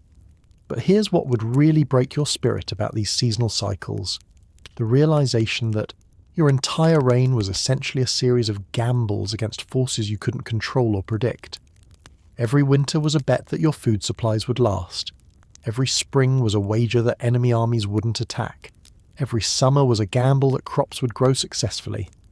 And every autumn was a race to prepare for the next round of potentially catastrophic uncertainties. Your political survival depended less on your actual leadership abilities than on random weather patterns, disease outbreaks, and natural disasters that could strike without warning and destroy everything you'd worked to build. You could be the wisest, most compassionate ruler in history, but a few years of bad harvests or unexpected military threats could still result in your overthrow or execution. The helplessness of watching your kingdom's fate be determined by forces beyond your control would be psychologically devastating for anyone accustomed to modern notions of personal agency and technological solutions to natural problems. You'd spend your entire reign knowing that no amount of intelligence, planning, or good intentions could protect you from the random catastrophes that destroyed medieval kingdoms with terrifying regularity. And through all of this uncertainty and helplessness, you'd be expected to project confidence, wisdom, and divine authority that reassured your subjects and intimidated your enemies.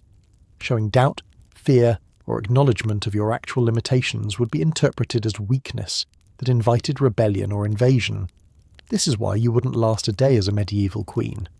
Not because you lack the courage to face known dangers, but because you couldn't psychologically handle the constant uncertainty of living at the mercy of forces you couldn't understand, predict, or control.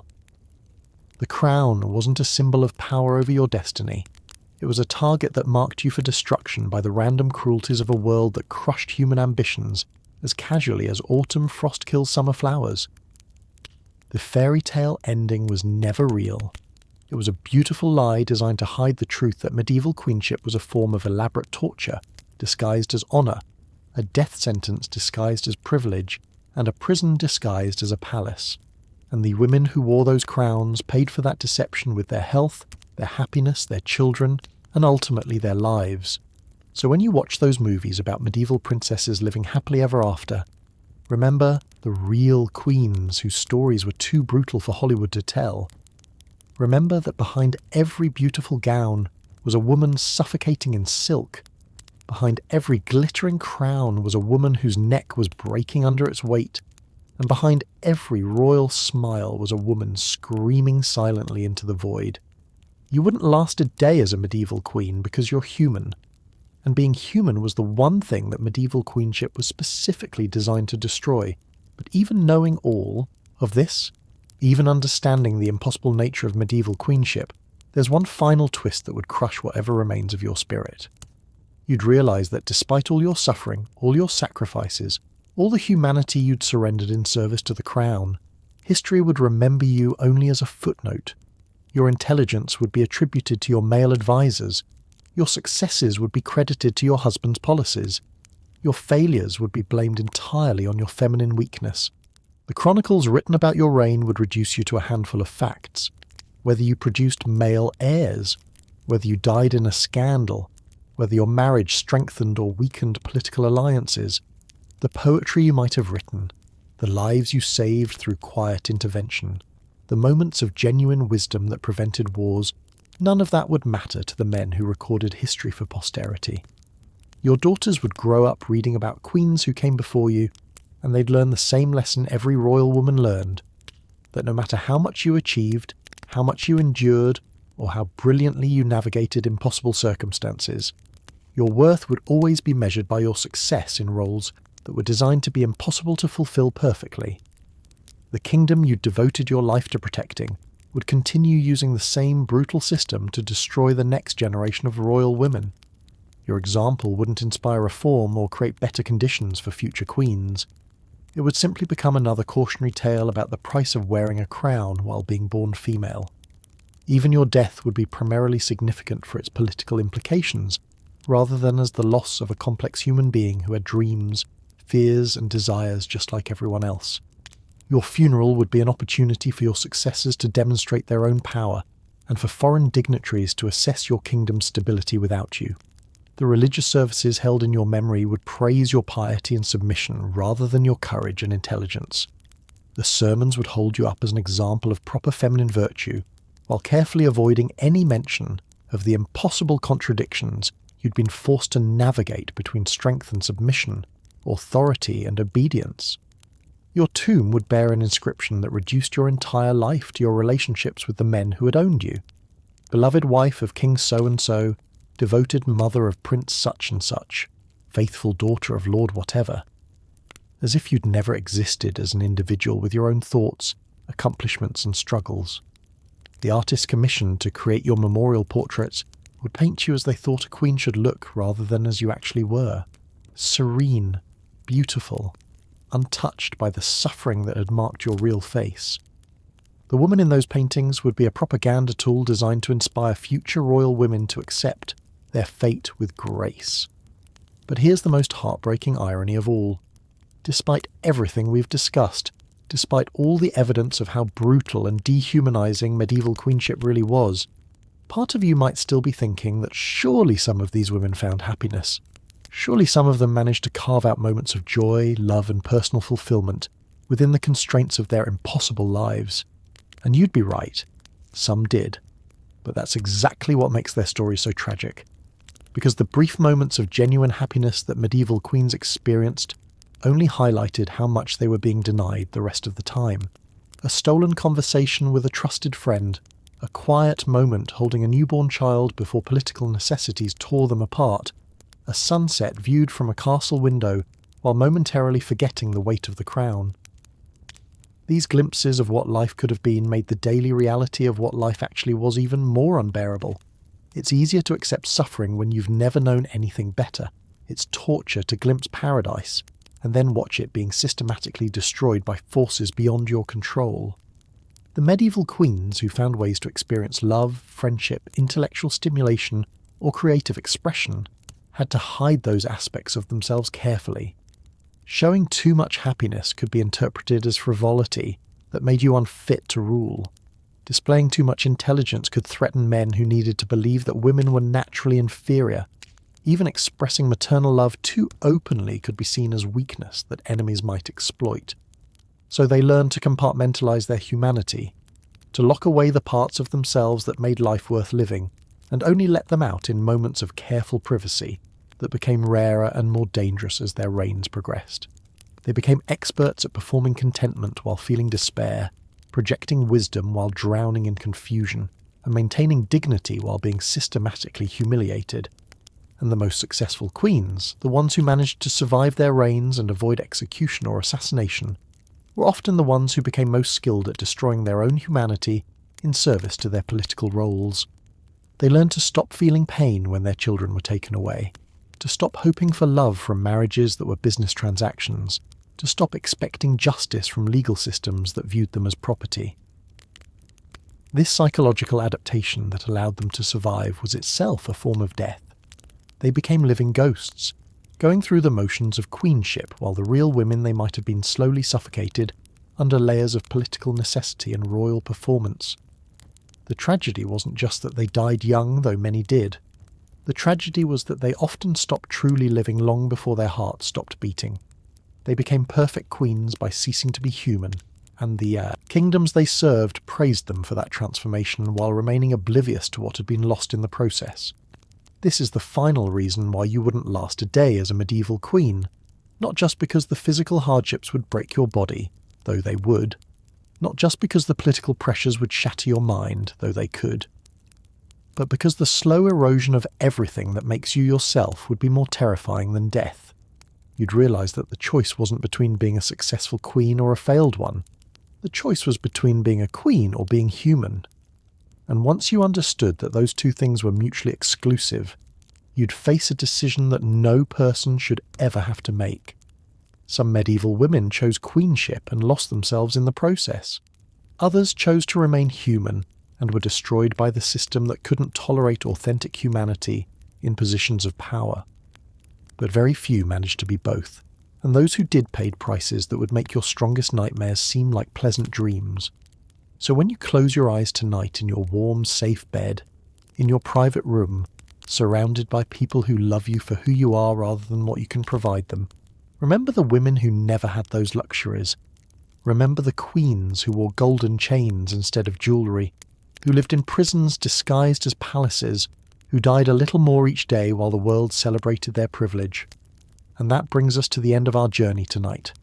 We've walked through a single day in the life of a medieval queen, and what we've discovered is that behind every fairy tale crown was a woman trapped in a nightmare of impossible expectations, constant surveillance, and systematic dehumanization. You wouldn't last a day as a medieval queen because the role itself was designed to consume everything that made you human. The crown wasn't a symbol of power, it was a golden shackle. The throne wasn't a seat of authority, it was an altar where women sacrificed their souls for political stability. And the palace wasn't a home, it was a beautifully decorated prison where every breath was monitored and every heartbeat served someone else's agenda. But here's what I find most powerful about understanding this history. It reminds us how far we've come and how precious our freedoms really are. Every right we take for granted today was paid for by women who came before us. Women who couldn't choose their husbands, control their bodies, protect their children, or even speak their own thoughts without risking everything. The next time you make a decision about your career, your relationships, or your future, remember that you're exercising freedoms that medieval queens could only dream about. When you voice your opinion, pursue your education, or simply walk outside alone, you're living a life that would have seemed impossibly free to those women trapped behind castle walls. Their stories matter, because they remind us that progress isn't inevitable. The rights we have now were fought for, died for, and won through generations of struggle, and they can be lost just as easily if we forget their value or stop defending them.